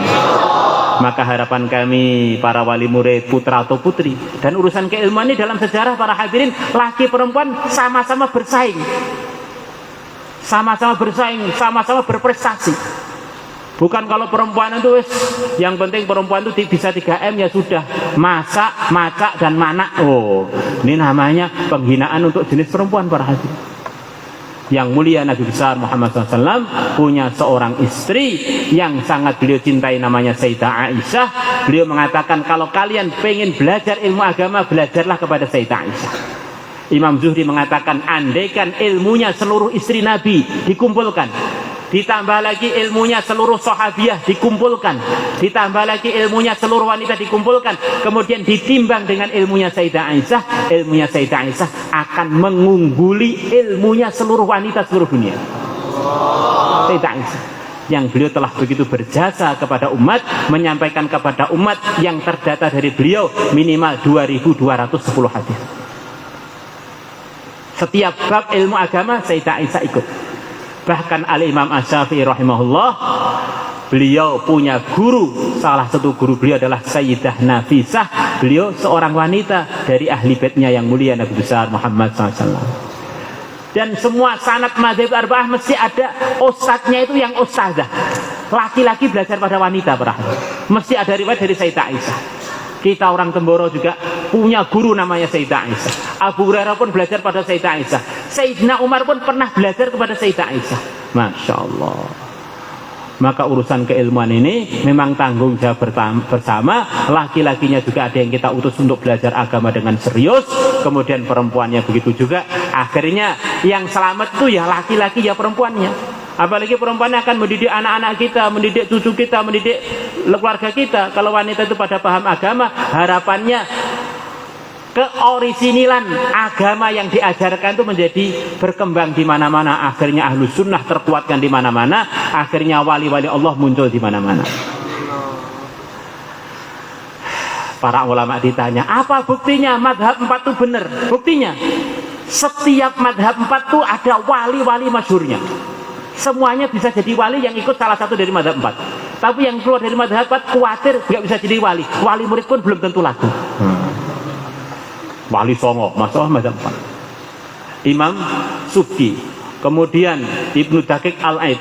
Banyak ulama-ulama madhab Syafi'i yang keramatnya nggak karu-karuan. Masya Allah.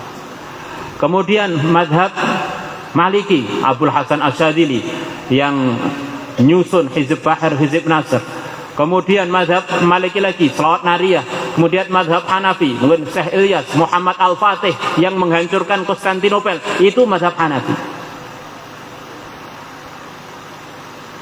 Maka kalau orang pengen ada kemungkinan jadi wali, harus jadi bagian dari Ahlus Sunnah wal Jamaah. Khawatir kalau orang tuh nggak bagian dari Ahlus Sunnah wal Jamaah, perasaannya jadi wali, ternyata belum. Ternyata keliru jalur pada saat itu. Kadang-kadang semangat sampai perasaannya lebih tinggi dari para anbiya. Sayyidina Abu Bakar loh nggak bisa sampai ke derajatnya seluruh anbiya. Apalagi kita, jauhnya nggak karu-karuan. Lebih jauh melebihi jaraknya sumur bor dan Sidratul Muntaha. Masya Allah, jauh banget.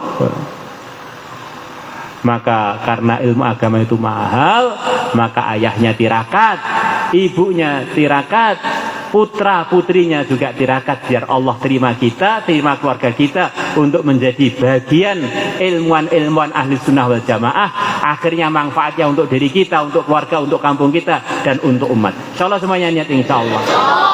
Targetnya setiap keluarga ada yang alim satu, ada yang hafid satu. Akhirnya di rumah-rumah kita ini terpastikan Islamnya memang benar-benar Islam yang akurat, Islamnya benar-benar Islam yang beneran. Akhirnya kemungkinan jadi orang soleh beneran menjadi tambah meningkat para hadir. Insyaallah semuanya niat. Kirim anak-anak kita rezeki yang paling halal yang kita punya. Dari sekian usaha kita yang untuk anak-anak kita memang paling halal. Kita puasa sunnah untuk nirakati anak-anak kita. Kita baca Quran untuk nirakati anak-anak kita.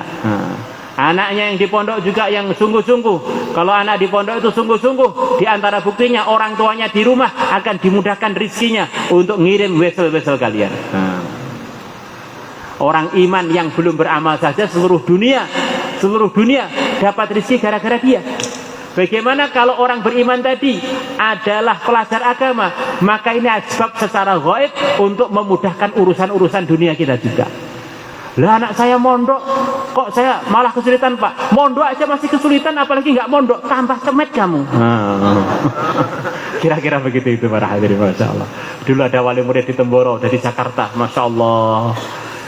Setiap datang ke Temboro mobilnya ganti. Wah, ini teman akrab saya. Wah, seorang Habib Alidrus. Wah, kaya banget antum nih. Oh iya, ini Masya Allah rezekinya mudah. Akhirnya anaknya satu persatu selesai dari Temboro.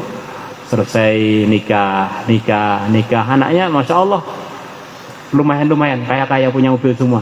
Ayahnya yang sudah nggak punya anak mondok itu melarat-marat sampai nggak punya apa-apa para hadirin, kemana-mana ngebis para hadirin. Masya Allah. Ternyata saya mudah urusan bisnis saya kemarin karena anak-anak saya masih mondok, begitu sudah dirawat suaminya masing-masing hilang semuanya itu. Satu gambaran berhadir. Maka kalau anak mondok kita pertahankan, usahakan sampai selesai, sampai daurah, sampai tahassus, sampai hafid Quran. Insyaallah semuanya niat, insyaallah. Kita bangga anak kita di pondok, walaupun sepertinya belum maju, di pondok itu sendiri sudah kemajuan para hadirin. Anak yang soleh yang tidak maksiat itu sudah prestasi luar biasa di akhir zaman. Bahkan andaikan di pondok itu mulai kelas 1 sampai selesainya dia nggak paham belas, itu pun sudah kesuksesan karena amalan dia dikirimkan semuanya kepada kita. Tidak kena kenakalan remaja, tidak kena narkoba, tidak kena macam-macam pengaruh-pengaruh yang rusak. Masya Allah. Umpama nggak paham pun itu sudah bagian dari penyelamatan anak-anak kita, para hadirin. Ini andaikan dan andai itu semoga nggak terjadi, para hadirin. Nah, maka ringkesnya itu pondok itu nguntungkan yang mondok, nguntungkan yang memondokkan, nguntungkan pondoknya, dan nguntungkan masyarakat sekitarnya, nguntungkan Indonesia, nguntungkan dunia, dan nguntungkan akhirat, para hadirin.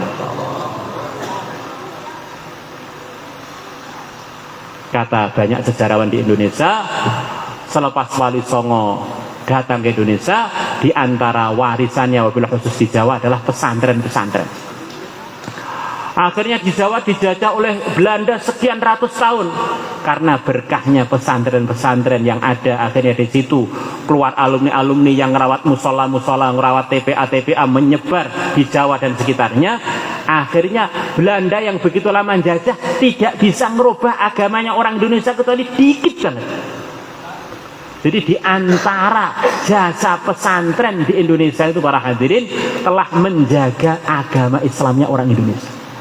Bahkan sebelum ada TNI, sebelum ada Polri, pertama kali yang ada adalah Laskar Santri. Dan termasuk Laskar Santri ayah kami rahimahullah, beliau termasuk bagian dari awal-awal Laskar Santri ketika di zamannya Mbah Hasim. Dari Laskar Santri kemudian meningkat jadi Laskar Hizbullah, kemudian terusnya perkembangannya menjadi TNI, menjadi Polri, dan seterusnya. Itu pembentukannya semuanya dari pesantren. Sampai 10 November yang soft terdepan dalam membela Indonesia. Ketika waktu itu hampir semua daerah di Indonesia sudah ketakutan dengan tentara sekutu, soft terdepan untuk membela Indonesia adalah orang-orang pesantren. Syekh Hasim dan teman-temannya mengeluarkan fatwa resolusi jihad bahwa membela negara Indonesia ngelawan orang-orang kepet kafir Belanda dan antek-anteknya itu adalah bagian dari jihad fisabilillah. Akhirnya santri-santri maju disertai yang lain-lain dari kalangan orang iman khususnya, sampai wafat dalam masa 1 bulanan 60.000 syahid di Jawa Timur, para hadirin. Rata-rata santri atau keluarganya santri atau yang dipengaruhi oleh santri untuk syahid.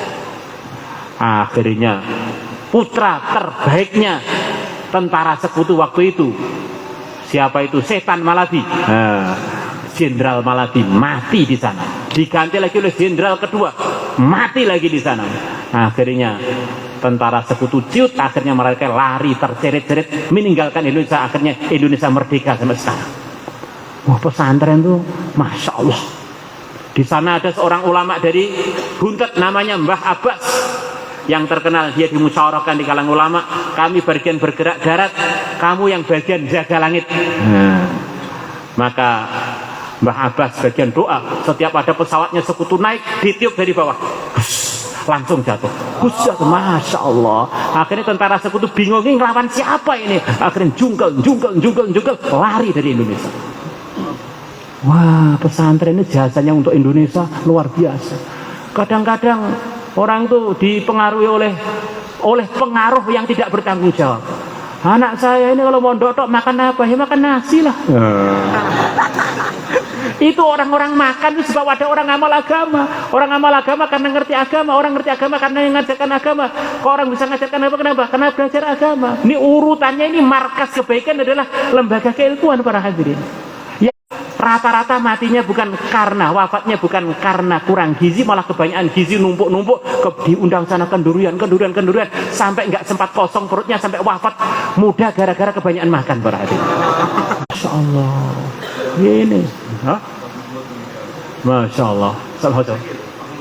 Ya, Ustaz Mahmud yang dulu ngajar di sini juga meninggal, Masya Allah.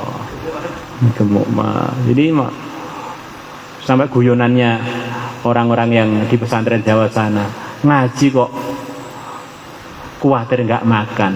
Ngaji itu malah khawatir kebanyakan makan, karena di mana-mana umat Islam itu seneng orang ngaji memberikan arahan dia, buat khotib Jumat, buat majelis, datangi sholawatan, buat majelis waktu masail, ngisi bayan. Maka orang yang bisa ngaji itu malah khawatir, bagaimana saya bisa tidak makan, bagaimana, karena terlalu banyak makanan. Masya Allah.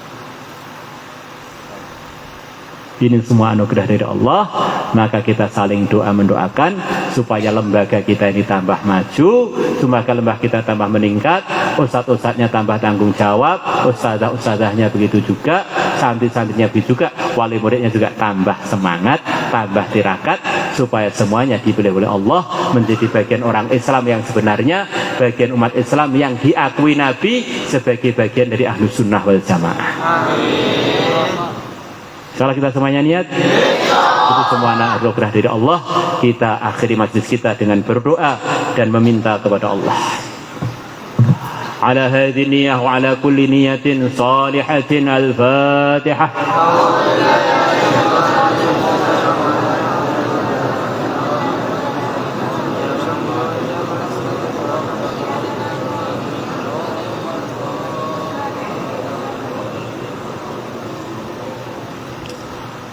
اللهم صل على سيدنا محمد وعلى آل سيدنا محمد كما صليت على سيدنا إبراهيم وعلى آل سيدنا إبراهيم في العالمين إنك حميد مجيد.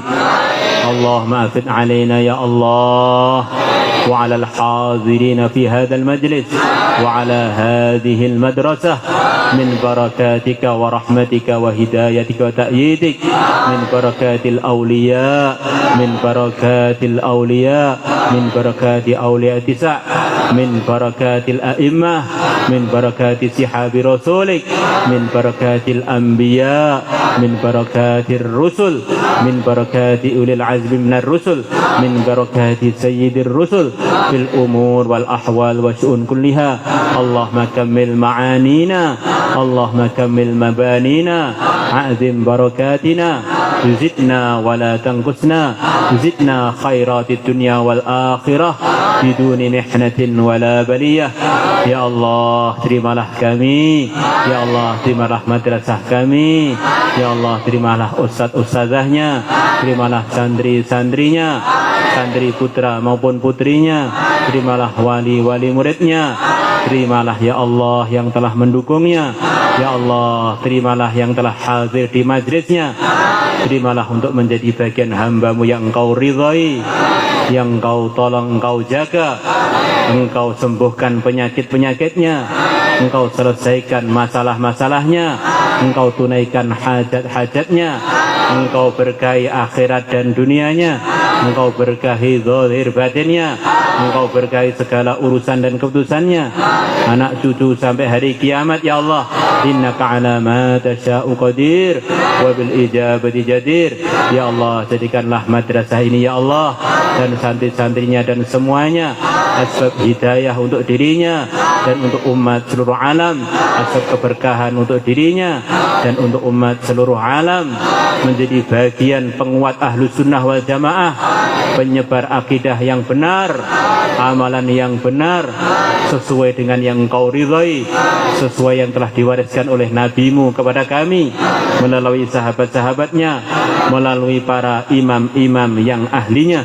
Innaka ala ma tasya'u qadir wa bil ijabati jadir.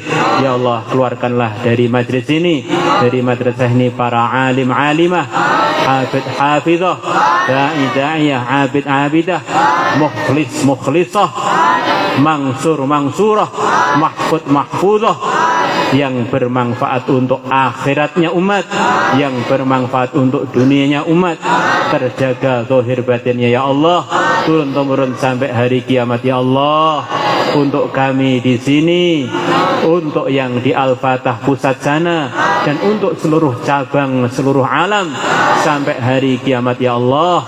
Naikkanlah usaha kebaikan ini ya Allah, tolonglah usaha kebaikan ini ya Allah, jagalah usaha kebaikan ini ya Allah, luruskanlah usaha kebaikan ini ya Allah, lindungilah dari semua fitnah, lindungilah dari kemerosotan, lindungilah dari kesorotan, kejenuhan, lindungilah dari segala hal yang tidak Engkau ridho ya Allah, kekalkanlah sampai hari kiamat.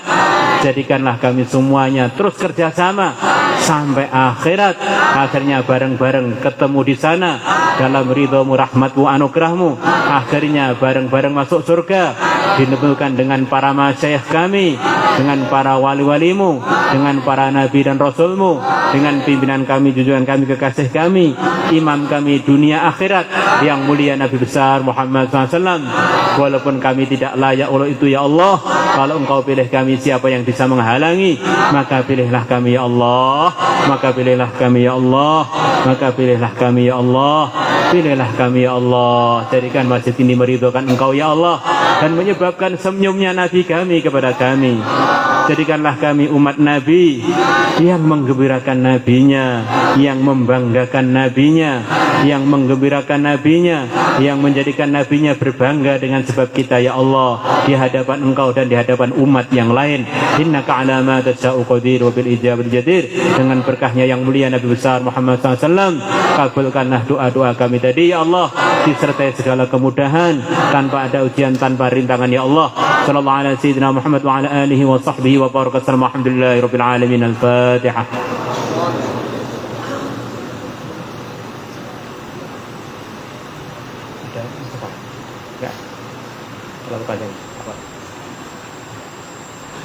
Kurang lebihnya minta maaf. Assalamualaikum warahmatullahi wabarakatuh.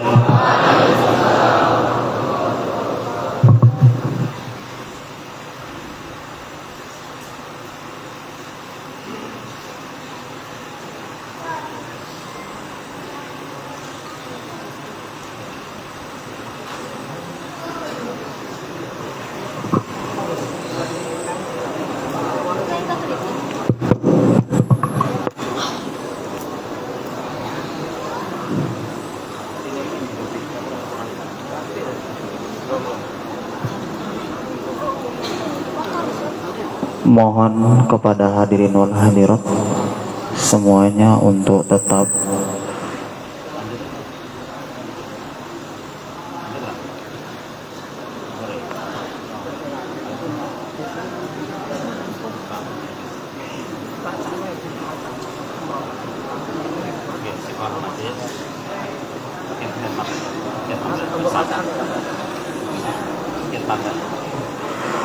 hadirin wal hadirat, Bapak Ibu yang dirahmati Allah Subhanahu wa taala. Dengan berakhirnya doa pada siang hari ini menunjukkan berakhirnya acara kita pada siang hari ini. Oleh karena itu, kami atas nama Pondok Pesantren Al-Fatah Cengkong Abang mengucapkan terima kasih yang sebesar-besarnya.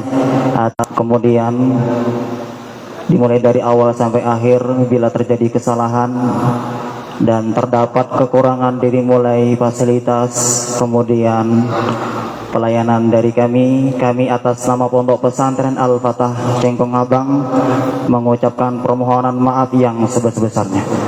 Akhirul kalam saya akhiri, wabillahi taufiq wal hidayah. Assalamualaikum warahmatullahi wabarakatuh. Subhanallah wa bihamdi. Para tamu dipersilakan khidmat. Santri-santri yang namanya dipanggil untuk musafahah ke depan yang berprestasi, insyaallah ya.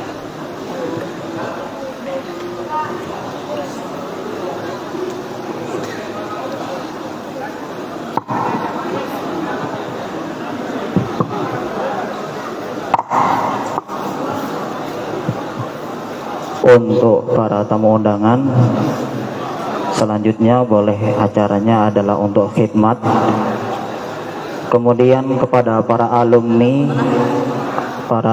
pondok-pondok pesantren semuanya khidmatnya di komplek. Kemudian untuk para wali murid khidmatnya untuk di sebelah masjid. Kemudian untuk kepada semua para santri untuk khidmatnya nanti, khidmatnya selepas acara kita, yaitu pemanggilan teman-teman yang berprestasi. Insyaallah teman-teman santri yang berprestasi, nama-namanya yang disebutkan semuanya untuk langsung maju ke depan dan bermusafahah bersama Ustadz Mustafa. Mana tadi? Yang putra. Situ loh, tidak. Yang putra sini. Syahadah. Kita lanjutkan. Kemudian untuk prestasi hafalan Al-Quran dari mulai juz 6 sampai 10 yang namanya disebutkan untuk segera langsung maju ke depan dan bermusafahah bersama Ustaz Mustafa. Yang pertama Ihsan Maulana bin Burhanuddin dengan nilai jayid jiddan. Yang kedua Andi Ashabul Kahfi bin Agus Sila dengan nilai mumtaz. Nama-namanya yang sudah disebutkan semuanya untuk langsung ke depan bermusafahah bersama Ustaz Mustafa. Kemudian Amr Fauzan bin Zainal Abidin dengan nilai jayid jiddan. Kemudian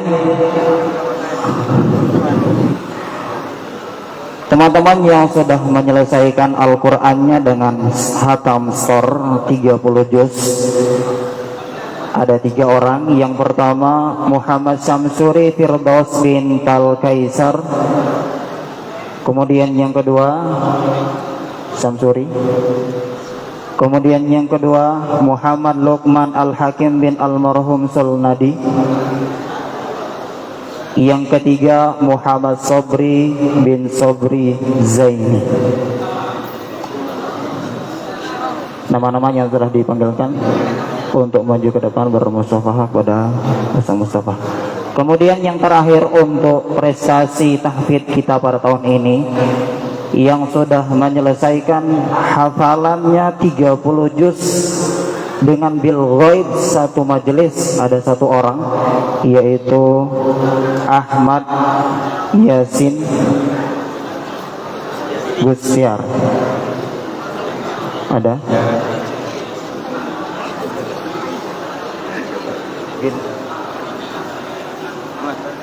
Ahmad Yasin untuk maju ke depan dari masuk.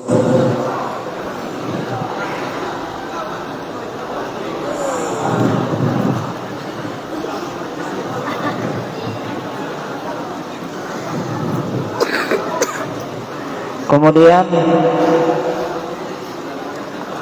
prestasi dini hari.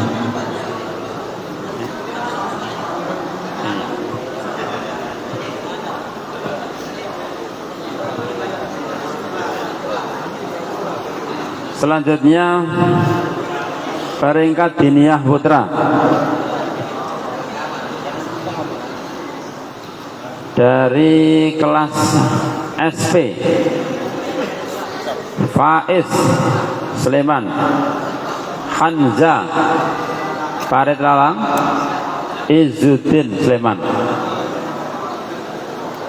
bin Ustadz Hanafi. Lanjut.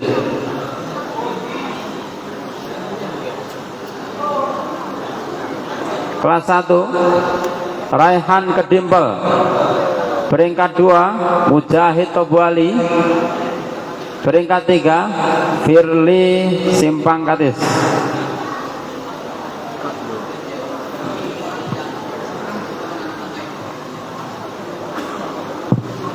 Kelas 2 peringkat 1 Abdur Rauf Simpang Katis. Peringkat 2 Vito Kacung. Peringkat 3 Hafiz Tempilang. Masya Allah, barakallah.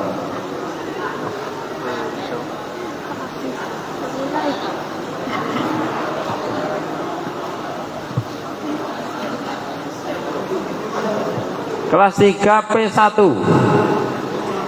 Peringkat pertama Muhammad Miftah Katung. Miftah siapa? Haikal Miftah Katung.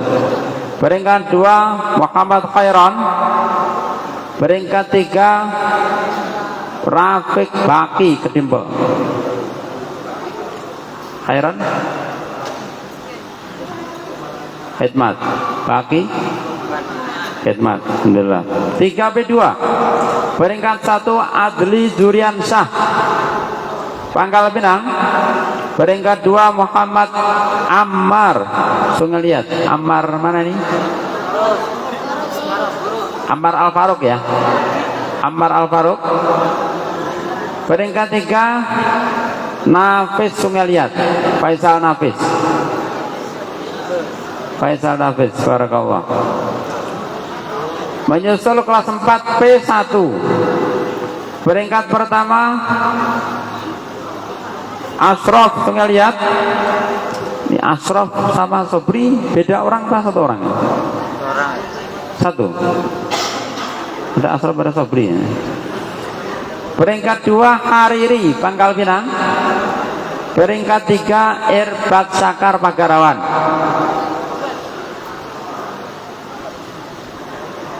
Di kelas 4 T2 peringkat 1 Raja Serdang. Masya Allah, Raja akhir zaman.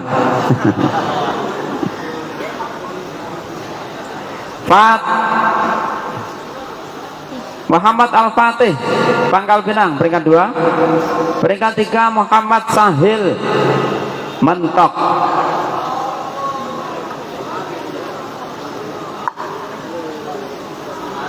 Barakallah. Kelas 5 Maulana Hafid peringkat 1 Maulana Hafid tuh ngeliat. Peringkat 2 Samsuri jelas. Peringkat 3 Lukman Al-Hakim Palembang. Habis ini? Terus apa lagi?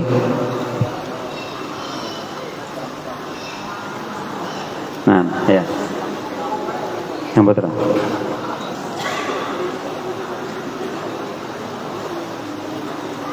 Ini namanya nggak usah. Ya. Kemudian kita akan kargozari santri-santri yang hafalan kitab. Nah, sepertinya ngafal Quran memorinya masih banyak yang longgar. Jadi mau ditambah lagi dengan hafalan kitab. Ya. Ngafal kitab itu, ngafal Quran kok masih ada memori tersisa. Ya. Maka supaya paham kitab juga dihafal juga kitabnya. Kitab hadis mi'ah yang hafal 7 santri. Mabadi awaliyah 19 santri. Hidayatus Sibyan tajwid 17 santri. Tuhfatul Atfal 31 santri. Aqidatul Awam 10 santri. Qawaidul I'lal Alfiyah ini baitnya 1000 maksudnya ya. 1000 bait. Imriti 2 santri. Baikuniyah 1 santri. As-Sulam 18 santri. Qatrul Ghais 1 santri. Tasrifan 2 santri. Hadis Arba'in 1 santri. Fathul Wadud 3 santri. Jadi tambah 25 ya. Nama-namanya sebut. Nama-nama teman santri yang sudah menghafalkan Al-Quran secara hafalan kubro, semuanya yang disebutkan untuk langsung berdiri kemudian bermusafahah bersama Ustaz Mustafa. Yang pertama Maulana Hafiz Sungai Liat, yang disebutin namanya langsung berdiri kemudian musafahah. Agak cepat. Muhammad Umar dari Batu Gelobang, Said Al-Hasan dari Semabung, Muhammad Oki dari Belitung, Mahfuz Abdul Ghafur dari Mentok.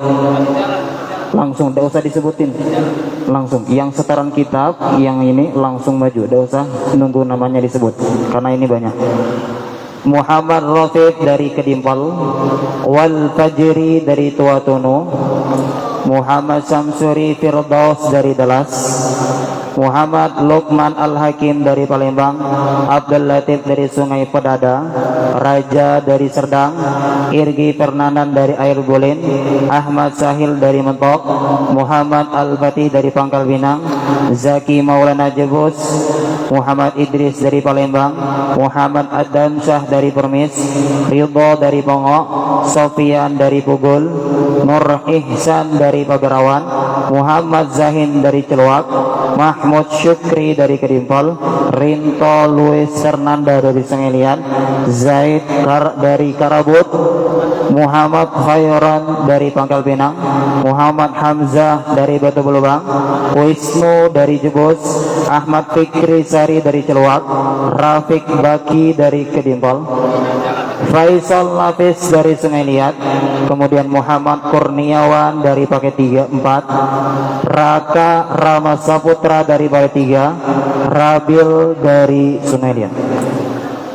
Kemudian Teguh Mas Syahid dari Grimaya, Sofyan As-Sauri dari Paritiga, Muhammad Rifki Zulfahmi dari Pangkal Pinang, Firly Qoes Al-Qaini dari Simpang Katis, Gifari dari Toboali, Riansyah dari Tuatunu, Muhammad Khalil dari Dalil, Muhammad Zaki Aksha dari Mentok, Muhammad Zaki dari Beriga, Dirwan dari Paritiga, Muhammad Zaki dari Semabung, Teku Muhammad Fayyad dari Sleman, Mukhlis Tobo dari Toboali, Rifai dari Pulau Besar, Agung dari Terak, Wes Al-Qarni dari Simpang Katis, Hizam dari Tanjung Gunung, Muhammad Yasin dari Simpang Katis, Muhammad Zikri Ramadan dari Air Hitam, Ragil dari Palembang, Mu'inuddin dari Keramat, Rafif dari Pangkal Pinang, Muhammad Fajri dari Tuatunu, Syarif Ridho dari Pangkal Pinang, Muhammad Abdul Aziz dari Toboali, Jordi Penanda dari Paritiga, Muhammad Umar Yusuf dari Bukit Tinggi, Ahmad Sidik dari Sungai Liat, Muhammad Abu Bakar dari Seliman, Muhammad Syukri dari Kerimbal, Ahmad Fikri Sari dari Celwak, Maulana Muhammad Zaid dari Jeludong, Dimas dari Reding Panjang, Tifa Utid Zikri dari Belinyo, Fadil Muhammad Rizki dari Sampur. Satu lagi ya. Kemudian Muhammad Khalil dari Paritiga, Athaillah dari Simpang Katis, Nafis dari Sungai Liat, Al-Hafidi dari Bukit Kijang, Febrian dari Tanjung Gunung, Wisnu dari Jebus, kemudian Agung Henda dari Terak, Abdul Qasim dari Belinyu, kemudian yang terakhir Fauzi Rizki dari Kacang. Putri.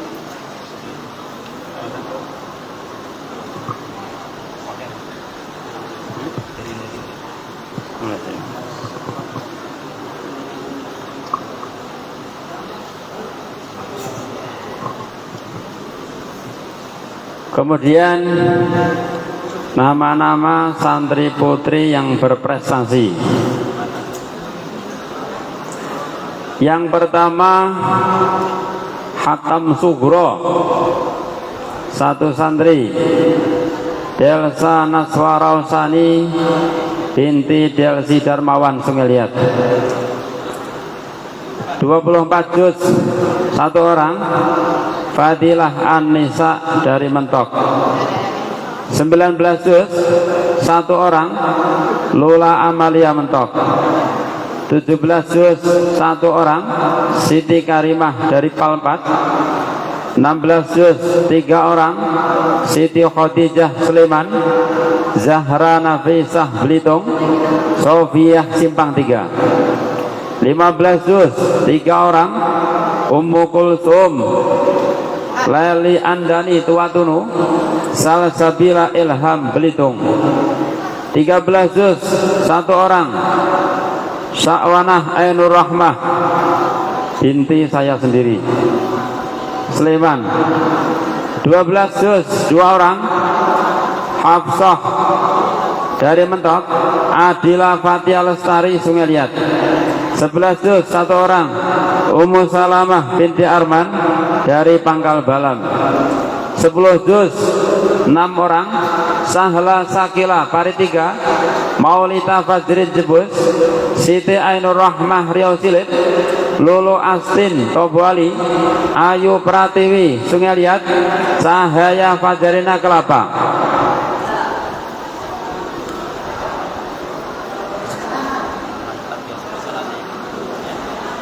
Kemudian jumlah santri putri yang hafal kitab ada 135 santri yang nama-namanya saya rasa cukup disebutkan di majelis Pondok Putri karena terlalu panjang dan waktu sudah tidak mencukupi. Oke, sekian yang dapat kami sampaikan. Mudah